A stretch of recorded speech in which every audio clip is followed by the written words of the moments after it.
to another video on my channel. Hope everyone's doing good. Hope everyone is doing well as Algeria make it through to the semi-finals of the 2022 African Nations Championship. But boy, was it full of drama and controversy right from the first whistle to the very last. So what did Majid Bulgaria decide to do in this game? He reverted to that five at the back again.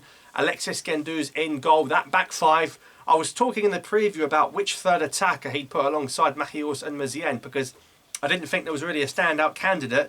So Bulgaria decided not to play one and play an extra defender. So we had Louafi and Belkhatir as those wing backs. Abdellaoui at the heart of that defence with Kaded and Belaid. I mean, we'll come on to Abdellaoui in a second. I mean, regular viewers of this channel will know my thoughts on Ayoub Abdellaoui with the Belmadi national team. He nearly dogged us right in it today, didn't he? In front of them we had Guendouzi, Mrazig and Draoui, and then two up top with Mazienne playing off of Aymen Mahious. So we actually started this game so well. We hit the post very early on, Draoui hit the post, and then a few moments after we hit the other post from a brilliant cross and header, and then the Ivory Coast, the Ivorian goalkeeper actually kicks the ball onto his own post and nearly scores a goal for the Algerian team. So it was all kicking off then. It was all happening in this game. It was all happening. So we've hit the post twice. We've hit both posts in the first about 10 minutes, basically. And then it's just Abdellaoui. It's a hospital back pass, isn't it? It's an absolute shocker.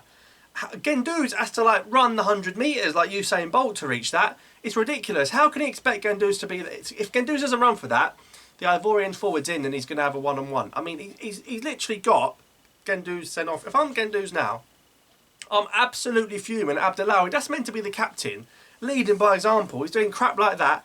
That's shocking. So so it actually only gets a yellow card. Now, many people kept saying, well, look, Guendouz has followed through. That tackle is no way a red card. A yellow is probably fair. But what people are forgetting is, and I think he's actually got it right in the end, following the VAR check, is the problem is Guendouz follows through, but he actually handles the ball. Doesn't matter if it's on purpose or by accident. He handballs it way outside the box. He's way outside the box. It's a straight red. It helps him take the ball away from the attacker, which in the eyes of the VAR probably does prevent a goal-scoring opportunity. Guendouz has to go. The referee has think Guendouz has just tackled badly, given a yellow, it's a foul.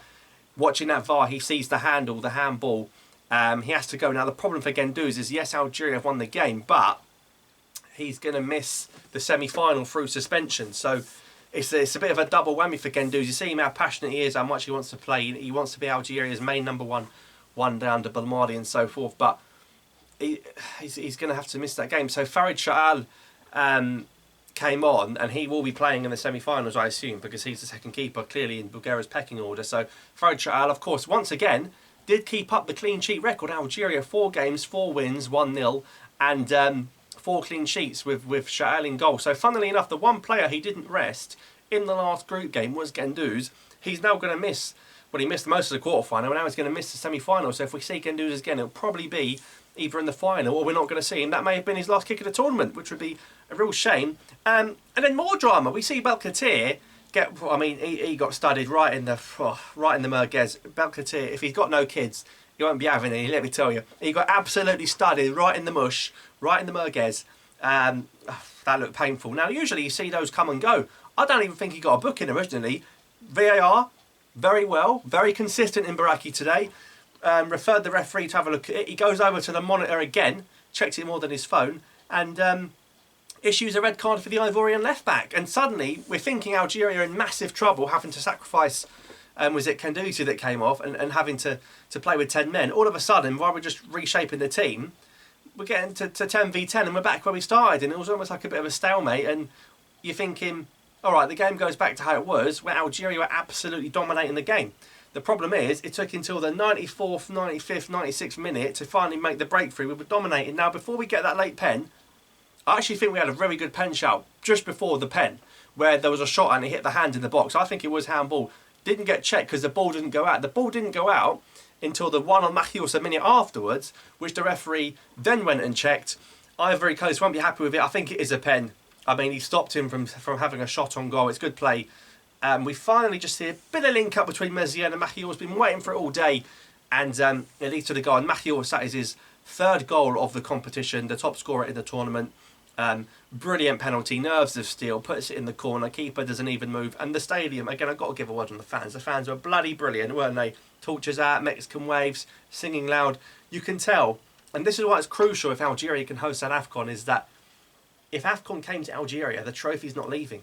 The trophy's not leaving, and that is a fantastic way to win the game with the penalty from Aymen Mahious. Fully deserved. Never really felt like Ivory Coast was scoring in that second half. They had one late counter-attack where, again, Farid Chahal had to come out, and I'm thinking, here we go again.